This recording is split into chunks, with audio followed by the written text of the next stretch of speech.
Good morning, everybody. Happy Sunday, and thank you so much for joining us here at Earth and Sky. We're right in the middle of the heat of summer. We're at that apex. We had the summer solstice about a month ago, and we are waiting for the fall equinox to come up shortly after Lunasa. We have so much heat going on lately, and heat sometimes can make people feel a little bit lazier. Sometimes we want to take it easy. Not all of us, but some of us prefer to just go out on the porch, sip a beverage, enjoy the sun. The pressure's off this time of year a little bit, and it's just a wonderful time of year to maybe start thinking about some of your blessings. We're coming up to the full moon again, and we've been talking about the moon phases this year.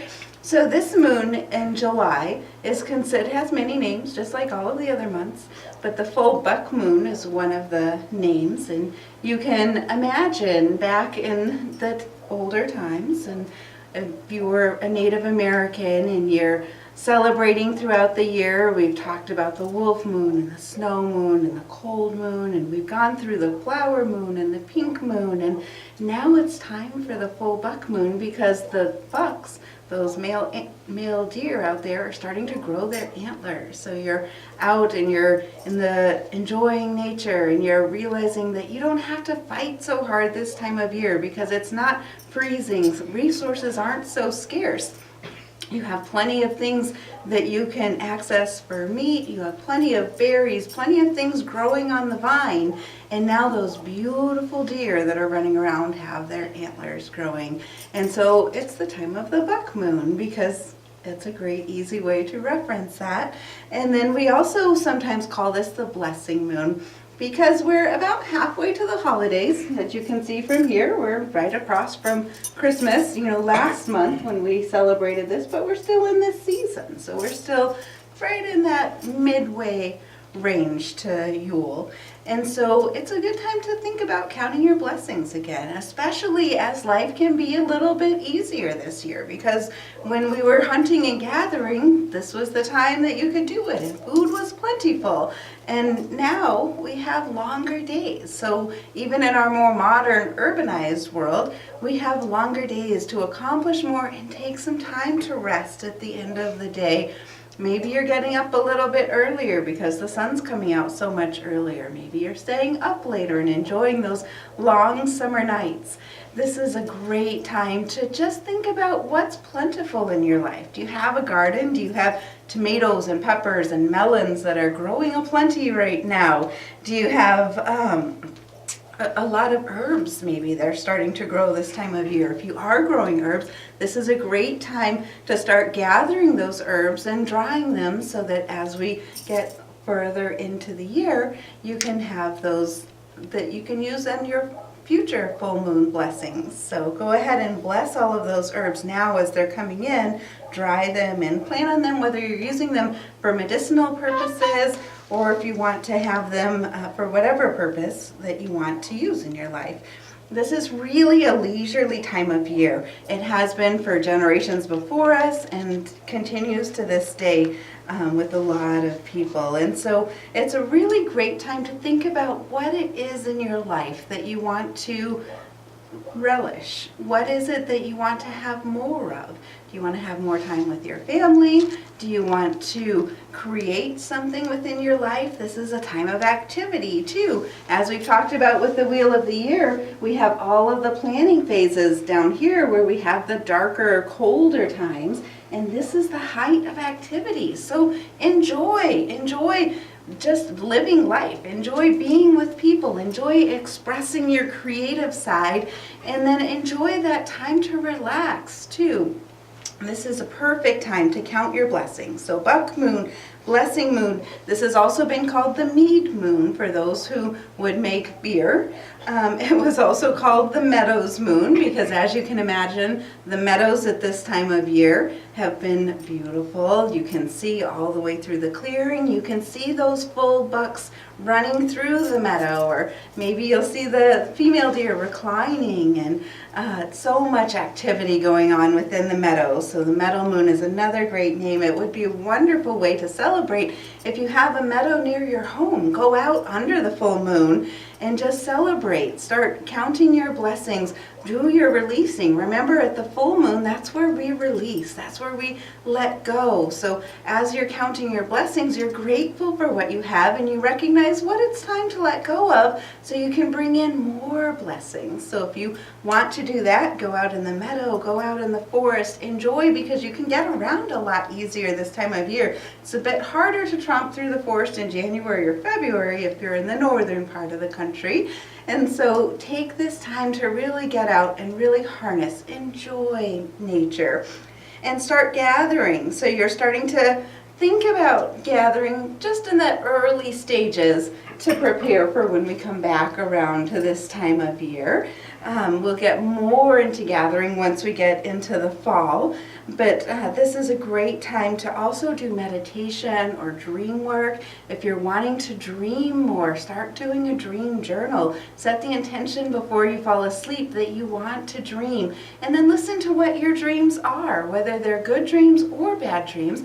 They have messages for you, and don't be afraid of your dreams if they're bad dreams. They don't necessarily equate to something quite literal, but it's a great way to look within ourselves and to have some blessings that can come open as we are doing releasing work and preparing for the next lunar cycle with the full moon. This moon is also a water moon. Each moon has its own element, and so water is the element for this moon, which really bodes well for that full lunar eclipse that we have this full moon as well. Because anytime we have a lunar eclipse, it does this interesting thing where it throws us into all of those moon phases within a very short time. Because when we're in the shadow of the moon, it's essentially a new moon that you're going through for a short time.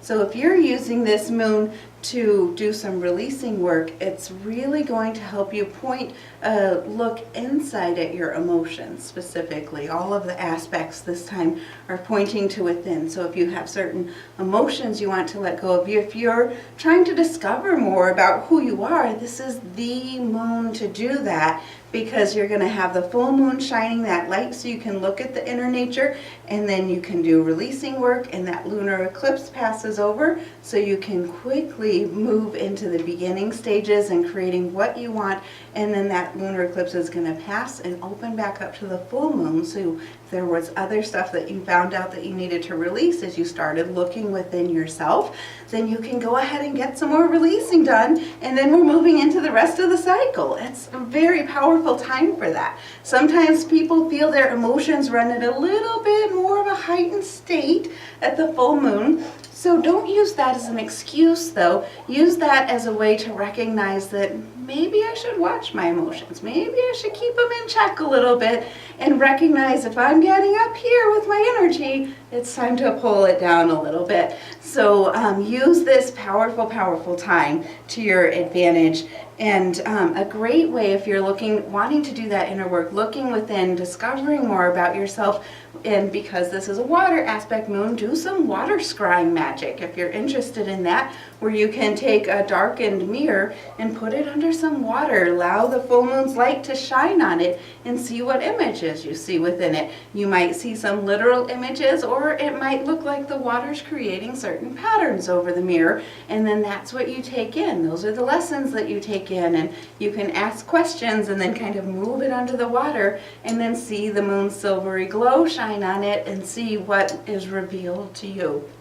Add a few tea leaves if you want to do that too, and see what patterns the tea leaves make as they swirl over the water with the moonlight shining on it. So lots of fun things that you can do if you're wanting to get a little bit more to the magical side of the moon's self-exploration. It's a great moon for any type of inner work.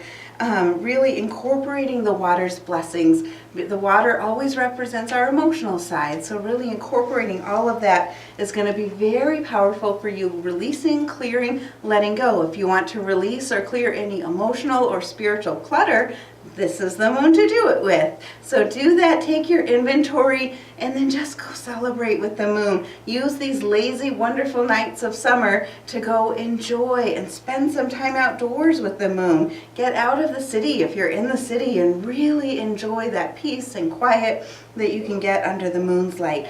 So each time, each moon phase, we also have different aspects like color and herbs and stones as well, and trees as well. So the trees for this moon would be ash and oak trees. Makes sense because they're really in full bloom at this time of year. The oak tree is one of my favorite trees, right next to the maple tree and the willow tree. The colors for this moon are going to be green, silver, and like a bluish gray, which really looks a lot like water when you think about it. The stones, if you're wanting to use stones with this moon, you're going to want to use your white agates, moonstone, opal, pearl.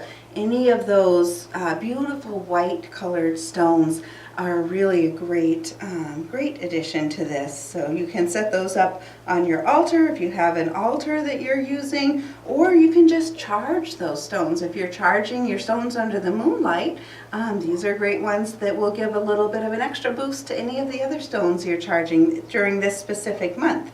Herbs that you're going to want to use, mugwort, hyssop, and lemon balm are great herbs. So if you're looking to do blessings with any of the herbs, those are great ones to gather right now. And there's so many different aspects that you can do to play with the moon, to really use that time to charge your life.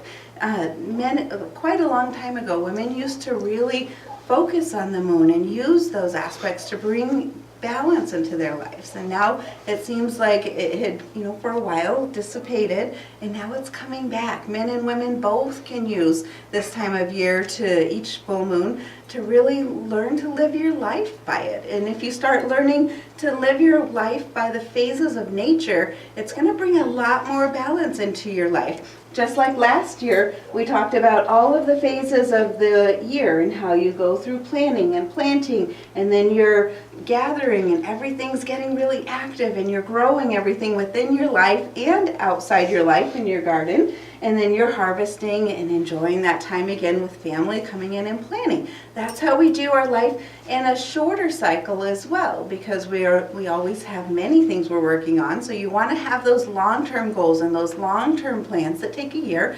And then you also want to have those short-term goals that you want to go through that cycle every month for. So the moon is what can really teach us to do that. The full moon, where you're really releasing and you're clearing out. And then when we reach the new moon, you're starting to build new beginnings again. So we go through this same phase in a smaller scale every month with the moon. So I hope you can learn to live your life in balance and enjoy just getting out in nature for a little bit during this wonderful summertime. Have a great day, everyone. Please remember to like our Facebook page, subscribe to us on YouTube, and if you haven't already, please like this video. We'd love to hear comments from you as well, and feel free to share this out with your friends and family.